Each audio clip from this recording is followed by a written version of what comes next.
السلام عليكم ورحمة الله وبركاته. آية واحدة تحل محل سورة الواقعة في الأرزاق وجلب الرزق. تجلب الرزق وتبسط الرزق وتفتح جميع الأبواب المغلقة. إيه الآية دي؟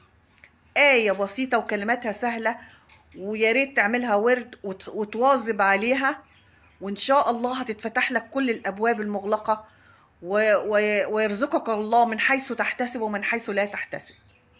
ايه الآية دي؟ الآية دي أوصى بها رسولنا الكريم صلى الله عليه وسلم أبي ذر، وقال لو أخذ الناس بها لكفتهم.